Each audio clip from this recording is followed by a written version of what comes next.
A new thing. Hello, Malcolm here. Welcome to your daily devotional podcast anchored in Isaiah 43 and verse 9, where God says, "See, I am doing a new thing. Now it springs up. Do you not perceive it? I am making a way in the wilderness and streams in the wasteland." So we're currently looking at God doing a new thing in the life of Esther, and today we explore Esther's courage. Mordecai hears the proclamation to kill all the Jews, and he sends a message to Esther telling her what to do. In chapter 4, verse 8, he gave a copy of the written decree issued in Susa for their destruction, that's the Jews, that this person might show it to Esther, explain it to her, and charge her to go to the king to make supplication to him, and entreat him for her people. Chapter 4, verse 10, Esther sends a message back to Mordecai saying, "All the king's servants and the people of the king's provinces know that if a man or woman goes to the king inside the inner court without being called, there is but one law, all alike are to be put to death." In other words, she's saying, just because I'm queen doesn't mean I'm going to get any favors here. Only, she says, if the king holds out the golden scepter to someone, may that person live. I myself have not been called to come in to the king for 30 days. Mordecai told them to reply to Esther, "Do not think that in the king's palace you will escape any more than all the other Jews, for if you keep silence at such a time as this, relief and deliverance will rise for the Jews from another quarter, but you and your father's family will perish. Who knows? Perhaps you have come to royal dignity for just such a time as this." In chapter 5, on the third day, Esther put on her royal robes and stood in the inner court of the king's palace, opposite the king's hall. The king was sitting on his royal throne inside the palace, opposite the entrance to the palace.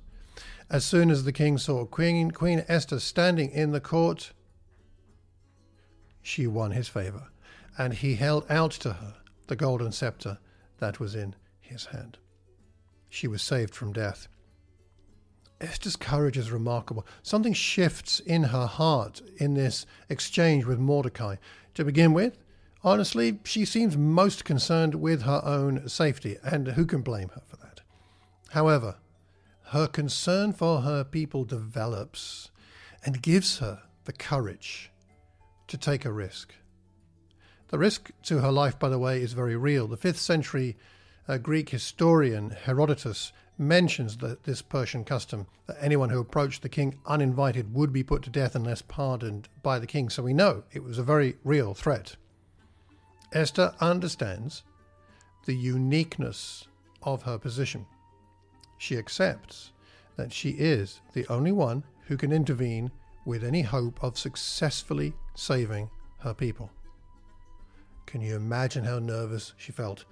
Did she fumble with the clasps of her royal robes as she was putting them on? Did her mouth go dry before she opened her mouth to speak? Did she walk unsteadily? Was her mind swimming with fear? Something steadied her gait, opened her mouth, and cleared her mind. Esther had a clarity of purpose and a powerful motivation. Her life, those of her family, and an entire people rested on her shoulders. She found enough courage to take a risk for God.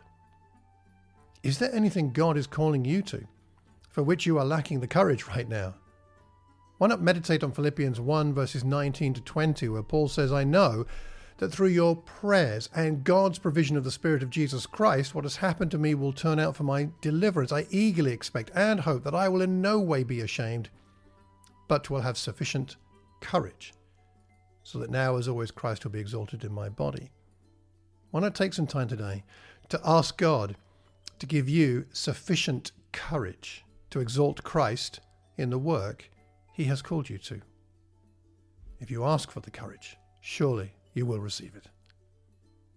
Well, Lord, I hope that you find your heart, your life, your congregation, and your whole world inspired by God doing a new thing. Until tomorrow, take care and God bless.